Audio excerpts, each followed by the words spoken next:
کچھ دیر اسی قسم کی باتیں کر کے سب بچے اداس چہرے لیے اپنے اپنے گھروں کو چلے گئے۔ انہیں یہ بات بعد میں پتہ چلی تھی کہ پہلے یہ عورت کسی اور علاقے میں رہتی تھی۔ اس کا ایک اور بھی بیٹا بہو تھے۔ بیٹا کسی فضائی کمپنی میں ملازمت کرتا تھا اور بیوی کے ساتھ سعودی عرب میں رہتا تھا۔ اس سے پہلے یہ جس گھر میں رہتی تھی، بارشوں کا پانی گھر میں داخل ہو کر قالین وغیرہ خراب کر دیتا تھا۔ اسی وجہ سے اس نے گھر تبدیل کر لیا تھا۔ بارشوں کا موسم شروع ہو گیا تھا اور اس کا بیٹا سعید اپنی بیوی اور بچے کے ساتھ چھٹیاں گزارنے پاکستان آ رہا تھا۔ بوڑھی عورت نے اس وجہ سے گھر تبدیل کر لیا تھا کہ بارش کے پانی سے پریشانی نہ ہو۔ یہ عورت اپنی ایک خادمہ کے ساتھ یہاں آئی تھی۔ یہ تیسرے روز کا واقعہ ہے کہ دوپہر کا وقت تھا۔ پوری گلی سنسان پڑی تھی۔ ساجد کے دوست اس کے گھر کے باہر اپنے بیٹ اور بال لے کر بیٹھے ہوئے تھے۔ طے یہ ہوا تھا کہ وہ اپنے گھر کے دروازے کے آگے ہلکے ہلکے گیند گرا کر کھیلا کریں گے، کوئی چوکا چھکا نہیں مارے گا۔ ساجد ٹینس کی گیند پر پلاسٹک کا ٹیپ لپیٹ رہا تھا۔ ٹیپ لپٹ گیا تو گیند اتنی ہی سخت ہو گئی جتنی کی ہارڈ بال ہوتی ہے۔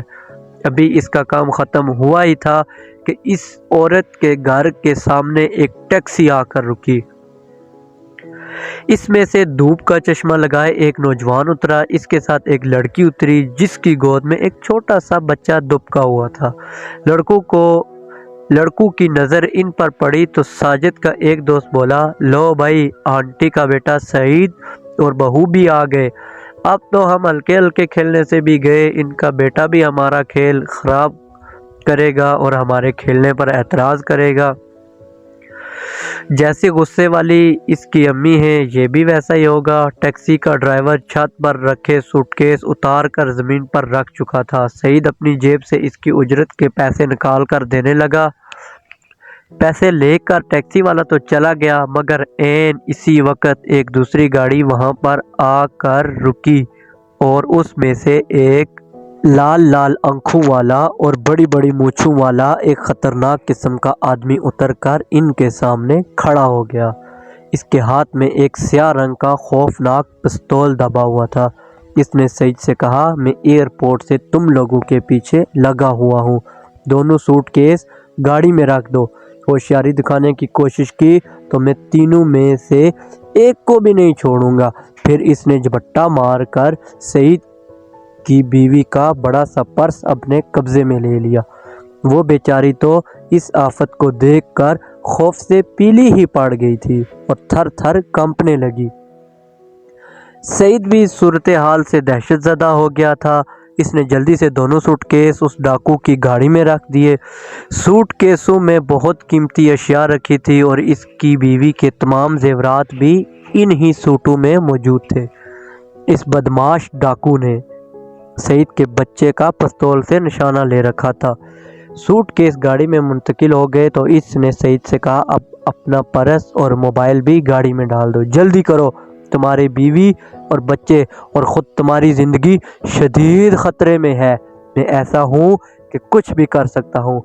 سعید نے بے بسی سے ادھر ادھر دیکھتے ہوئے اپنی جیبیں خالی کر دی۔ اس کی نظر کچھ فاصلے پر بیٹھے ساجد اور دوسرے بچوں پر بھی پڑی تھی، مگر وہ 10-10 12-12 سال کے چھوٹے بچے تھے۔ انہیں دیکھ کر سعید کے ذہن میں یہ بات آئی کہ وہ اس کی کوئی مدد نہیں کر سکیں گے۔ یہ سب چیزیں لینے کے بعد اب وہ ڈاکو سعید کی جامہ تلاشی لے رہا تھا کہ اس سے کچھ اور مال مل جائے۔ لالچ بری بلا ہے۔ ایسا ہی کچھ یہاں بھی ہوا۔ ساجد اور اس کے دوست یہ سب کچھ دیکھ رہے تھے۔ پہلے تو ان کی سمجھ میں کچھ نہ آیا کہ یہ کیا ہو رہا ہے، مگر جب تھوڑی دیر بعد انہیں احساس ہوا کہ ایک ڈاکو بوڑھی عورت کے بیٹے سعید کو لوٹ رہا ہے۔ ساجد نے رافیل کی طرف گیند پھینکی اور بلہ سنبھالتے ہوئے بولا، رافیل، آج ہماری مہارت کا امتحان ہے۔ رافیل نے پھرتی سے گیند پکڑی اور ساجد کے سامنے کھڑا ہو کر اس کی جانب گیند پھینکتے ہوئے بولا، دے گھما کے دے۔ اس نے بال بہت آہستہ اچھال کر ساجد کی طرف پھینکی تھی۔ ساجد کا رخ ڈاکو کی جانب تھا۔ اس نے بلے کو مضبوطی سے پکڑ کر بڑی احتیاط سے ڈاکو کا نشانہ باندھ لیا تھا۔ اور جیسے ہی گیند اس کی جانب آئی اس نے پوری قوت سے ایک شاٹ مارا۔ پتھر کی طرح سخت بال گولی کی رفتار سے سنسناتی ہوئی ٹھیک اس ڈاکو کی کن پٹی سے ٹکرائی۔ اس کے ٹکراتے ہی ڈاکو کے منہ سے ایک چیخ نکلی اور وہ تیورا کر زمین پر گر پڑا۔ سب بچوں کے منہ سے ایک نعرہ بلند ہوا، وہ مارا۔ ساجد ہاتھ میں بیٹ پکڑے بھاگ کر اس ڈاکو کے پاس آیا اور اس کے ہاتھ سے موبائل اور پستول جپٹ لیا۔ لمحہ بھر کو تو سعید کی بھی سمجھ میں کچھ نہیں آیا کہ کیا ہو رہا ہے۔ جب اس نے دیکھا کہ ڈاکو بے ہوش پڑا ہے تو اس کی جان میں جان آئی۔ ایک لڑکا بھاگ کر اپنے گھر سے نائلون کی رسی لے آیا جس سے سعید اور بچوں نے مل کر ڈاکو کو جگڑ لیا۔ سعید کی بیوی بھاگ کر گھر گئی اور جا کر اپنی ساس کو سارا قصہ سنایا۔ وہ بوڑھی عورت اتنا گھبرا گئی کہ ننگے پاؤں ہی بھاگی چلی آئی۔ خدا خیر کرے، کیا ہوا میرے لال کو؟ اس نے روحان سی آواز میں کہا اور سعید کو خود سے چمٹا لیا۔ ماں کی ممتا جو تھی، امی جان یہ بچے اگر نہ ہوتے تو اس ڈاکو کی جگہ آج میں پڑا ہوتا، سعید نے کہا۔ اس کی بات سن کر بوڑھی عورت بچوں کی طرف گھومی۔ بچوں جیتے رہو، تم لوگوں نے مجھ پر بہت بڑا احسان کیا ہے، میں کبھی تمہارا یہ احسان نہیں بھولوں گی۔ پھر سعید کی طرف مڑی، بیٹا کیا ہوا؟ یہ ڈاکو کون ہے؟ تمہارے پیچھے کیسے لگ گیا؟ سعید اپنی ماں کو تفصیل بتانے لگا کہ یہ ڈاکو ایئرپورٹ سے ان کے پیچھے لگ گیا تھا۔ یہ بچے گلی میں موجود تھے۔ اس سے پہلے کہ وہ ڈاکو اپنا کام ختم کر کے جاتا، ان لوگوں نے اس کی کن پٹی پر گیند کی زوردار ہٹ لگا کر اسے بے ہوش کر دیا۔ ساری کہانی سن کر اس کی ماں شرمندہ نظر آنے لگی۔ اسے اپنا رویہ یاد آ گیا جو اس نے ان بہادر بچوں کے ساتھ روا رکھا تھا۔ اس نے یہ خیال بھی نہیں کیا تھا کہ محلے کے چھوٹے بچے محلے میں نہیں کھیلیں گے تو پھر کہاں کھیلیں گے۔ گلی محلے میں کھیلنے والے بچوں کے ساتھ کسی کو بھی برا سلوک نہیں کرنا چاہیے۔ تمہارا نشانہ تو بہت پکا ہے۔ سعید ساجد کو بال پر شاٹ مارتے دیکھ چکا تھا۔ منیب فخر سے بولا، اگر کسی کے سر پر سیب رکھا ہو تو ساجد گیند پر ہٹ لگا کر آسانی سے اسے گرا دیتا ہے۔ اس نے اس کی بہت پریکٹس کی ہے۔ یہ سن کر سعید بہت متاثر نظر آنے لگا۔ یہاں پاکستان میں تو بہت قابل بچے موجود ہیں، اس نے تعریفی انداز میں کہا۔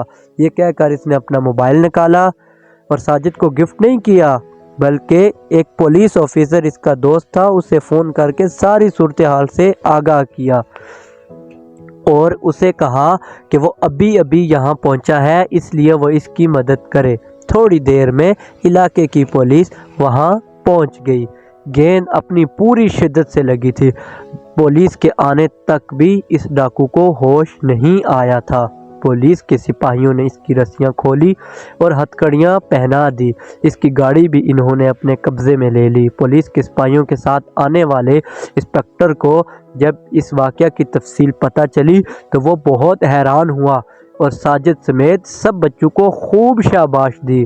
اس نے یہ بھی کہا کہ وہ اس کارنامے کی بدولت حکومت انہیں انعام بھی دے گی۔ چلتے چلتے انسپکٹر نے سعید سے ہنس کر کہا، پاکستان کی کرکٹ ٹیم میں اگر ایسے کھلاڑی ہوں تو ہمیں ایک کی جگہ 2 ورلڈ کپ بڑی آسانی سے مل جائیں۔ پولیس کے جانے کے بعد سعید نے اپنا سامان گھر کے اندر لے جا کر رکھا۔ اس کی بیوی اور ماں ان بچوں کے پاس ہی کھڑی تھی۔ سعید کی ماں نے بڑی شفقت کے ساتھ کہا، تم لوگ تو بہت اچھے اور بہادر لڑکے ہو، مجھے اپنے اس روز والے سلوک پر افسوس ہے۔ بچوں کیا تم لوگ مجھے معاف نہیں کرو گے؟ ساجد نے آگے بڑھ کر کہا، ہمیں آپ شرمندہ نہ کیجیے، آپ ہماری بڑی ہیں، ہمارے ساتھ ڈانٹ ٹپٹ بھی کر سکتی ہیں۔ ہم لوگ تو بیٹھے منصوبہ بنا رہے تھے کہ اب کرکٹ کہاں چل کر کھیلیں گے کہ یہ واقعہ پیش آ گیا۔ اب تم لوگ اسی جگہ اسی محلے میں کھیلا کرو گے۔ میرے پاس بہت وقت ہوتا ہے، میں بھی کھڑکی میں بیٹھ کر